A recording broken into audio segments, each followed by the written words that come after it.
panasnya nggak turun-turun, Mas. Harga beras juga nggak turun-turun, Bu. Kita selain bawa pasien harus juga bawa duit. Secerah wajah. Halo, what's up guys? Gimana kabar kalian hari ini? Semoga baik-baik aja dan dimudahkan rezekinya. Selain itu semoga dimudahkan juga jodohnya bagi yang jomblo ya. Oke, pada kali ini Mimin akan membawakan cerita keren penuh makna nih guys, yang jika kalian amati film kali ini mengandung begitu banyak sekali makna dalam kehidupan kita, yaitu mengajarkan tentang kesabaran, jujur, dan yang pasti adalah selalu bersyukur. Film yang dibintangi oleh mantan bos preman pensiun ini memang sangat keren dan dramatis lah. Selain itu cerita di dalamnya termasuk simple dan tidak bisa diduga-duga, dan saya pun agak terkejut dengan endingnya yang menurut saya mulanya seperti halnya film-film atau FTV Indonesia umumnya. Namun ternyata ending dalam film ini malah membuat saya sedikit jengkel, tapi ya kasihan juga sih.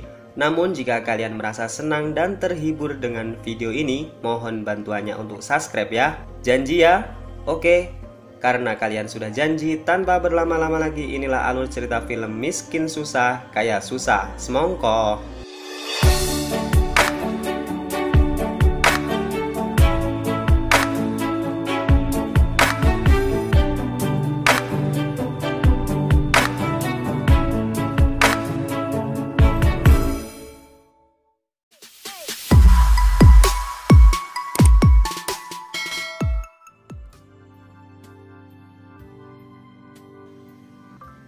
Film diawali dengan sebuah masalah dalam keluarga kecil yang terlihat serba kekurangan, di mana diketahui sang suami bernama Pak Karyo sedang dimarahi sang istri karena anaknya yang sakit sedang membutuhkan obat dan dibawa ke dokter.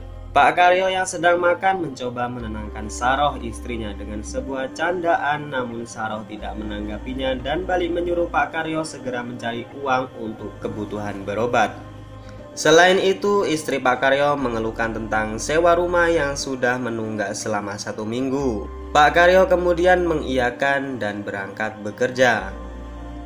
Singkat cerita, Pak Karyo sudah sampai di tempat kerjanya. Ia adalah orang yang bekerja sebagai tambal ban di pinggir jalan. Dengan muka lusuhnya, Karyo menggembing. Jika saja hari ini ada 10 motor yang bocor bannya, maka cukuplah untuk memenuhi kebutuhan hidupnya besok. Namun gembingan tersebut dibantah oleh bapak-bapak yang berada di sampingnya.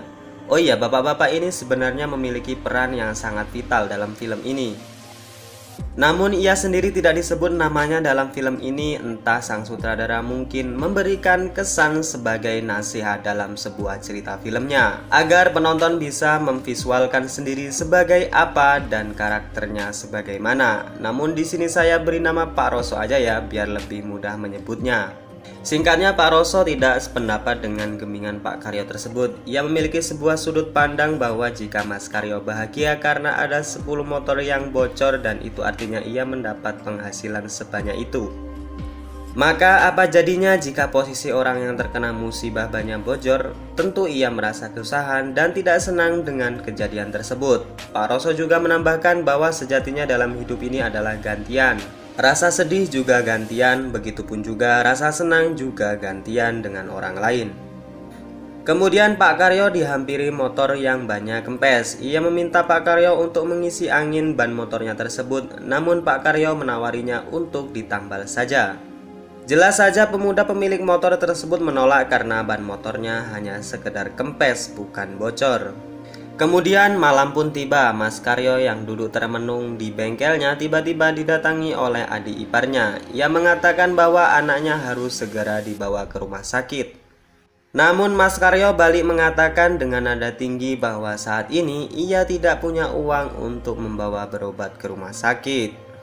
Karena dianggap sudah malam, akhirnya Mas Karyo pulang dengan tangan hampa dan raut muka yang sedih, sembari melihat anaknya yang mulai kesakitan dikarenakan entah penyakit apa yang dideritanya selama ini. Karena Mas Karyo sendiri juga belum mempunyai uang untuk sekedar memeriksa apa penyakit yang diderita oleh anaknya.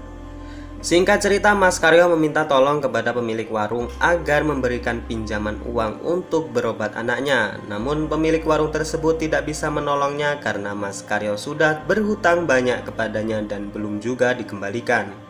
Mas Karyo hanya dikasih madu untuk berobat anaknya. Mas Karyo hanya bisa pasrah dan bersedih atas nasibnya sebagai orang yang miskin. Keesokan harinya Saroh dan adiknya membawa anaknya pulang dari puskesmas. Saroh mengatakan bahwa anaknya harus segera dibawa ke rumah sakit karena pihak puskesmas mengatakan bahwa kemungkinan besar yang diderita anaknya tersebut adalah kanker otak. Mas Karyo mendengarnya hanya bisa menangis dengan menggendong anaknya masuk ke kamar. Mas Karyo kemudian menjual TV untuk biaya anaknya ke rumah sakit. Namun sayang, Mas Karyo sudah berputar sampai keliling desanya, tidak satupun warga yang mau membeli TV-nya tersebut.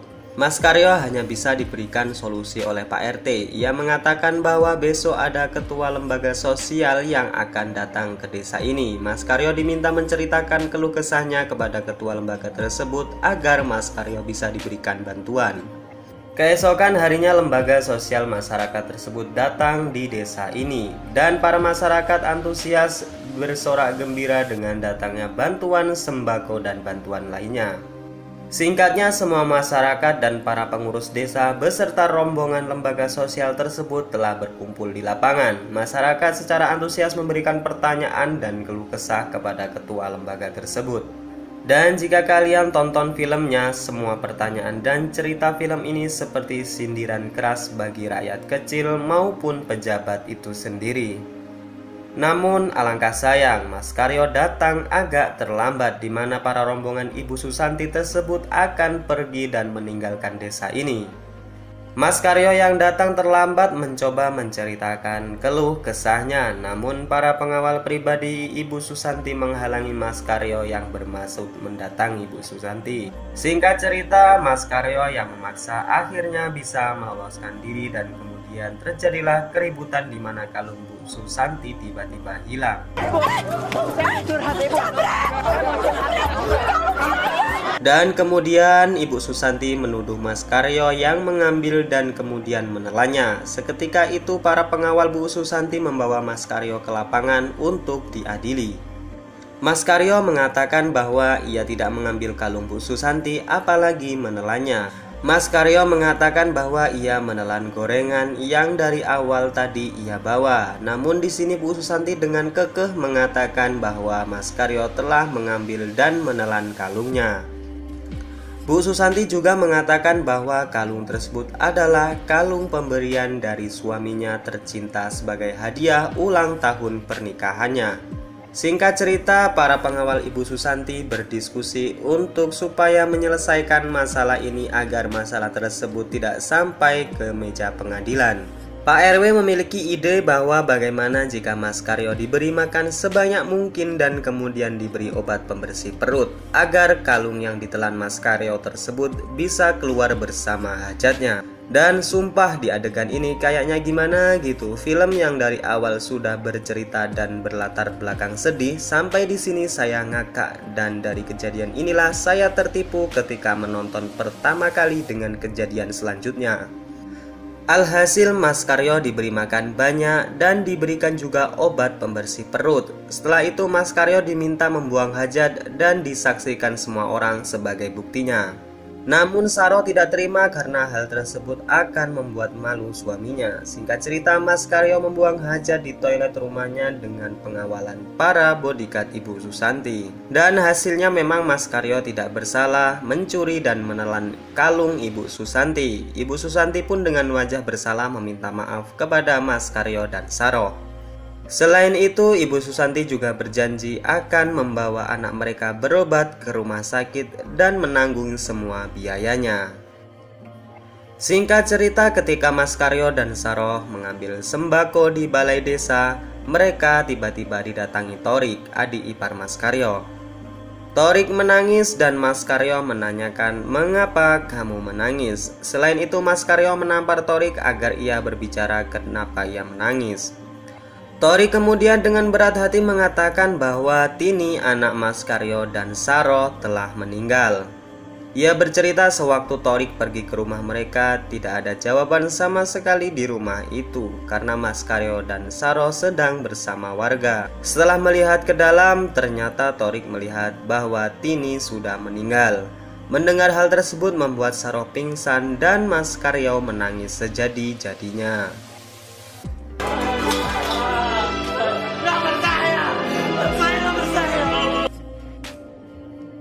Singkat cerita, Tini telah dimakamkan dan diselimuti dengan duka. Mas Karyo terus saja menyesali mengapa tidak ia periksakan anaknya tersebut dari awal, sehingga mungkin sekarang anaknya masih hidup. Saroh kemudian mengatakan kepada Mas Karyo bahwa Tini sekarang tidak lagi merasa sakit dan ia lebih disayangi sama Allah.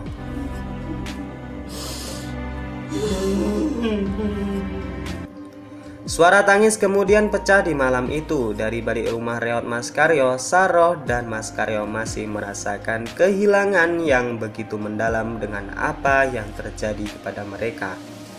Dan di sini inilah saya merasa sedih dan juga jengkel karena memang faktanya Mas Karyo memang mencuri dan menelan kalung Bu Susanti. Ia sangat menyesal dengan hal tersebut dan itu juga sia-sia menurutnya. Dan film pun selesai.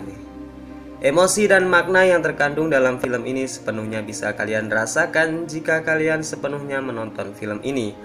Oh iya, jika kalian ingin menontonnya, cek link deskripsi ya. Dan jangan lupa untuk like, komen, dan subscribe video ini agar saya lebih bersemangat untuk memberikan film-film yang menarik untuk kalian. Saya undur diri. Wassalamualaikum warahmatullahi wabarakatuh.